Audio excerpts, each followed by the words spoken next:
Olá, bem-vindos a mais uma viagem na história. A nossa viagem de hoje nos leva a uma operação importantíssima durante a Segunda Guerra, pouco conhecida do grande público e que implicou numa traição que marcou a relação entre dois países até hoje. A Operação Catapulta.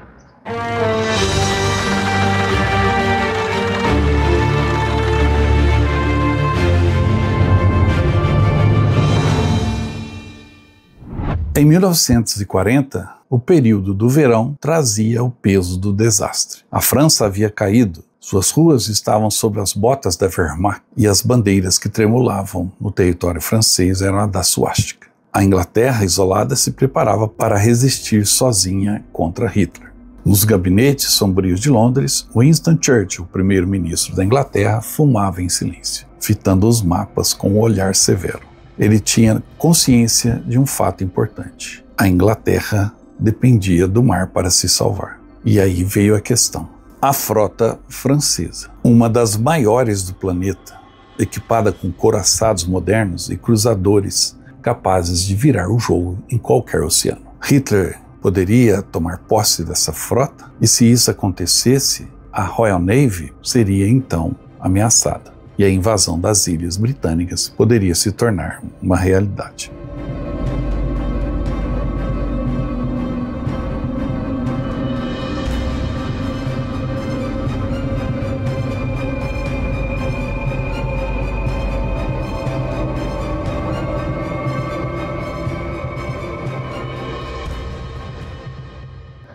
Em tempos de guerra, duas coisas são importantes: a estratégia e a tática. Mas mais do que isso, é importante você fazer a leitura do que pode acontecer um pouco mais à frente. E Winston Churchill, quando se declarou o inimigo principal de Adolf Hitler, ele não estava brincando. Resistiu até onde pôde. E graças à sua resistência, os aliados acabaram vencendo a Segunda Guerra Mundial. Pois dentro da Inglaterra existiam pessoas que queriam fazer as pazes com Hitler em 1940. Churchill se manteve firme e determinado. Mas, para atingir esse objetivo de resistir contra Hitler, ele teve que se virar contra o seu principal aliado naquela época, os franceses. E a razão disso foi a esquadra francesa, que em mãos alemãs poderia dobrar a força marítima alemã, o que decidiria a futura Batalha do Atlântico e outras batalhas no mar. A traição de Churchill se fez necessária, pelo menos para ele. Em 16 de junho de 1940, a Grã-Bretanha concordou em liberar a França de sua promessa de não fazer uma paz em separada com os alemães, mas estabeleceu uma condição importante, desde que a frota francesa seja enviada imediatamente para portos britânicos. Isso dava uma dimensão da cautela dos britânicos com relação à frota francesa. Porém, no artigo 8 do armistício entre alemães e franceses, assinados no vagão de Compiègne, havia um parágrafo referente à frota francesa, que dizia que os navios franceses seriam reunidos em portos a serem especificados e ali desmobilizados e desarmados sob o controle alemão ou italiano. Os temores britânicos então se confirmaram. Os alemães poderiam capturá-los, armá-los, tripulá-los e lançá-los contra os britânicos, o que certamente ameaçaria ainda mais a Grã-Bretanha. Os britânicos olhavam a frota francesa como uma arma de grande porte, ociosa e uma espécie de terra de ninguém, um perigo. Em 22 de junho de 1940, quando os franceses concordaram com o armistício com os alemães, a frota francesa foi dispersa. Nos portos britânicos estavam os antigos encouraçados Paris e Colbert, além de vários grandes contratorpedeiros e 7 submarinos, incluindo o Surcouf, o maior submarino do mundo naquela época.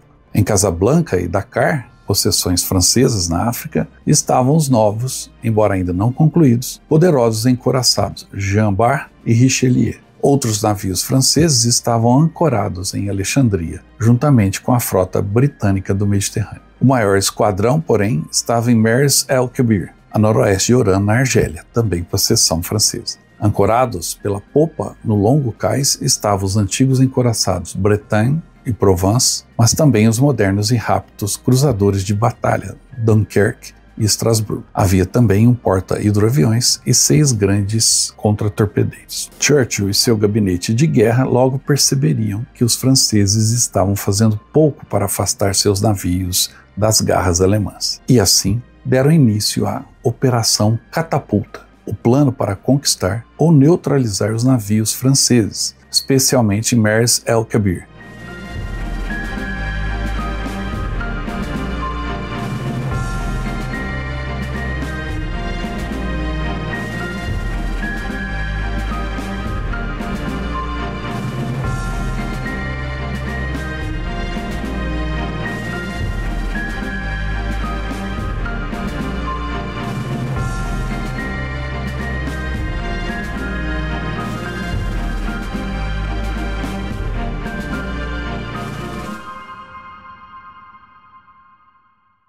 A frota francesa era considerada a 4ª maior do mundo. E isso, somado à frota alemã, daria um poder tremendo para os nazistas. Churchill jamais correria esse risco de permitir que os navios franceses caíssem em mãos alemãs, mesmo que custasse a vida de milhares de franceses. Sigilo e surpresa seriam essenciais. Muita coisa deveria ser feita em diferentes partes de 2 continentes no mesmo dia, e as ordens foram enviadas ao almirante Cunningham em Alexandria e ao almirante Somerville, que lhe daria um esquadrão, codinome Força H, que partiu então de Gibraltar rumo a Mers el-Kebir. Na madrugada de 3 de julho de 1940, a Marinha Real Britânica lançou a Operação Catapulta. Nos portos britânicos, marinheiros franceses foram surpreendidos e rendidos sem resistência. Em Alexandria, no Egito, a diplomacia do almirante Andrew Cunningham convenceu os franceses a desarmarem sua esquadra pacificamente. Mas, em Mers el-Kebir, a história seguiu um caminho trágico.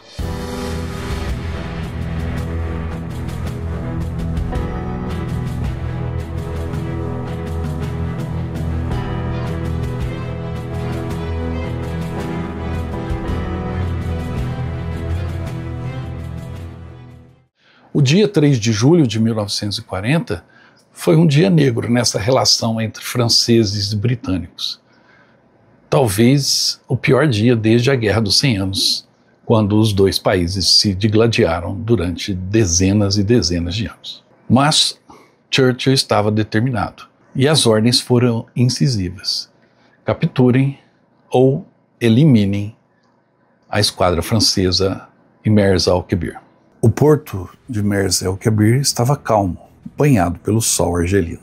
Os grandes couraçados franceses, Bretagne, Dunkerque, Provence, repousavam imóveis, com suas silhuetas pesadas recortando o horizonte azul. Então, ao longe no mar, começaram a surgir as colunas de fumaça das chaminés dos barcos britânicos. Couraçados e cruzadores da Royal Navy se aproximavam lentamente, imponentes, como predadores no silêncio da caçada. À frente da frota estava o almirante James Somerville. Sua missão era entregar um ultimato inegociável. Ele enviou uma mensagem ao almirante francês Marcel Guensot, dizendo o seguinte: entregue os navios, navegue até portos britânicos ou afundem as suas próprias embarcações. Qualquer outra resposta significaria destruição. Guensot ficou indignado. Orgulhoso, via a proposta como um insulto à honra nacional.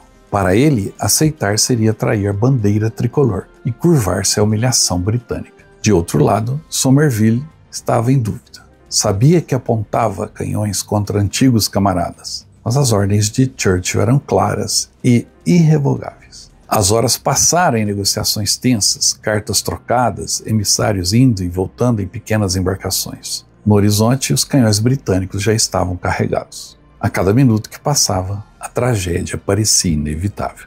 Às 5h25 da tarde, a decisão caiu como um trovão. O silêncio foi quebrado pelo rugido ensurdecedor dos canhões britânicos. As ondas tremeram com o impacto. Os franceses eram, claro, alvos fáceis. Estavam alinhados com as polpas presas ao cais, com a proa voltada para a terra e longe da linha de batalha britânica. O almirante Guensou ordenou que o fogo fosse rechaçado e que seus navios rumassem para o mar, telegrafando ao seu governo, em ação contra a força britânica. Como os navios de guerra franceses estavam ganhando força, havia neblina e fumaça sobre o porto de Mers el-Kebir. Isso dificultava a localização exata. Mas os artilheiros britânicos contavam com o auxílio de uma aeronave Swordfish, lançada do Ark Royal.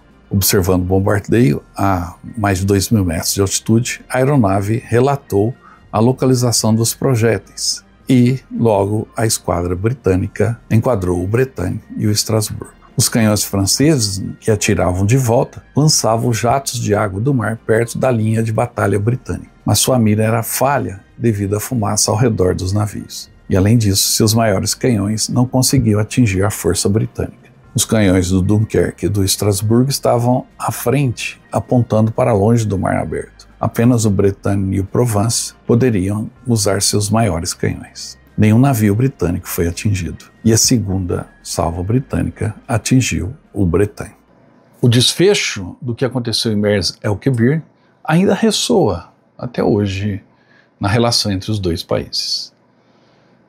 Os franceses sempre desconfiam dos britânicos, que são tidos por eles e por outros países como muito ardilosos e muito espertos e não confiáveis. Mas para a Inglaterra, essa posição significou força. Deixou clara a determinação de Churchill e dos britânicos de resistirem até o fim, e foi como se fosse uma mensagem para o mundo. Vamos resistir.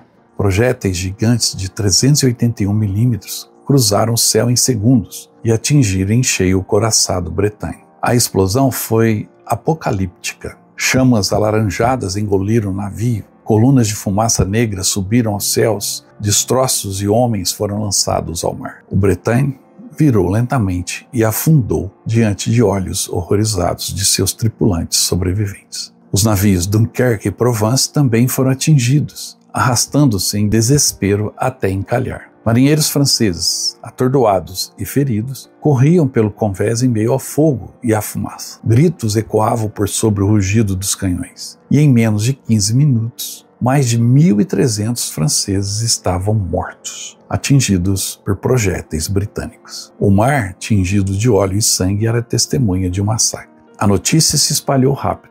Em Vichy, o governo do Marechal Pétain usou o ataque como combustível para sua propaganda, acusando Churchill de traição. Hitler sorria, não precisou mover um dedo para ver antigos aliados se destruindo entre si. Na Grã-Bretanha, o choque foi profundo, mas Churchill foi firme diante do parlamento. Ele não escondeu a dor, mas deixou claro que aquela era a única escolha possível. A frota francesa não seria usada contra a Inglaterra. A Operação Catapulta foi ao mesmo tempo uma tragédia e uma vitória estratégica. Selou o ressentimento entre britânicos e franceses naquele momento, mas assegurou a supremacia da Marinha Real Britânica. E, sobretudo, enviou uma mensagem poderosa ao mundo. A Grã-Bretanha não se renderia, custasse o que custasse. Naquele dia, em Mers el-Kebir, a guerra mostrou sua face mais amarga. Os canhões britânicos destruíram não apenas navios, mas também a confiança entre nações amigas. A honra francesa e o instinto britânico de sobrevivência colidiram em um choque de aço e fogo. Foi o preço pago pela guerra, uma lembrança de que, na escuridão da história, até mesmo aliados podem se tornar inimigos em um instante. E o eco daqueles disparos, misturado à dor dos marinheiros, ainda ressoa como um aviso. Em tempos de guerra total, as escolhas mais cruéis, muitas vezes, são as únicas possíveis. Fica a memória e o alerta desse fato. Às 6h10 do entardecer, Guensou sinalizou para Somerville: "Todos os meus navios estão fora de combate. Peço que cessem o fogo." Somerville exigiu que Guensou hasteasse uma bandeira branca, que foi feito, e não houve mais disparos em Mers el-Kebir. O ataque a Mers el-Kebir foi uma espécie de ponto de virada. Os estrondos do bombardeio logo se acalmaram ao redor do porto, mas as ondas de choque se espalharam por toda parte. O generalíssimo Franco, na vizinha Espanha, ficou impressionado e nunca entrou na guerra. ao lado de seus irmãos fascistas. Franklin Roosevelt, do outro lado do Atlântico, ficou profundamente impressionado com essa demonstração de determinação britânica. Antes, havia muita conversa em Washington sobre a retenção de armas e navios para a Grã-Bretanha, sob a teoria de que, numa eventual capitulação dos britânicos, essas armas e navios seriam usados contra os americanos. Porém, depois do ataque em Mers el-Kebir, o tom mudou. Muito em breve, Roosevelt concordou em enviar à Grã-Bretanha 50 contratorpedeiros americanos, mais confiante de que a Grã-Bretanha tinha vontade de perseverar e até mesmo triunfar. A história escreveria o desfecho.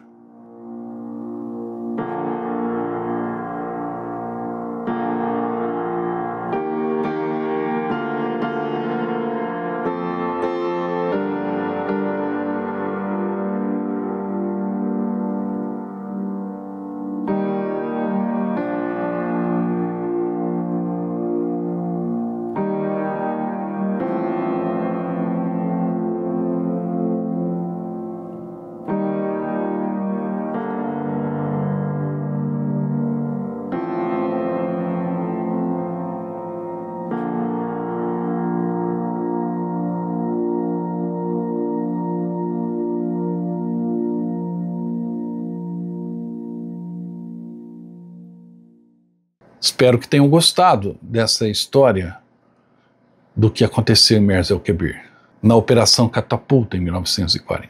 Ela nos faz compreender um pouco melhor como que a guerra obriga os comandantes, os generais, os presidentes, reis, enfim, a tomarem decisões duríssimas, mas necessárias. Guerra não é brinquedo. Eu volto logo com mais histórias de guerra. Até mais.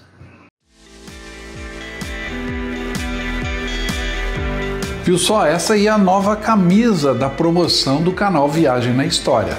E olha que belo modelo, com detalhe da nossa homenagem aos 80 anos do fim da Segunda Guerra, o Dia da Vitória. Essa é uma camisa única que você pode adquirir na nossa loja virtual. Entre em contato pelo nosso WhatsApp, eu te encaminho o link da loja virtual do Viagem na História. Você adquire essa belíssima camisa comemorativa do final da Segunda Guerra Mundial. E tem mais, adquirindo a camisa, você vai ganhar um cupom que vai te dar um número para um sorteio pela Loteria Federal de um pacote de viagens do Viagem na História. Ou seja, você vai poder ir conosco para a Europa visitar os campos de batalha mais famosos da Europa, ok? Entre em contato, garanta a sua camisa e boa sorte!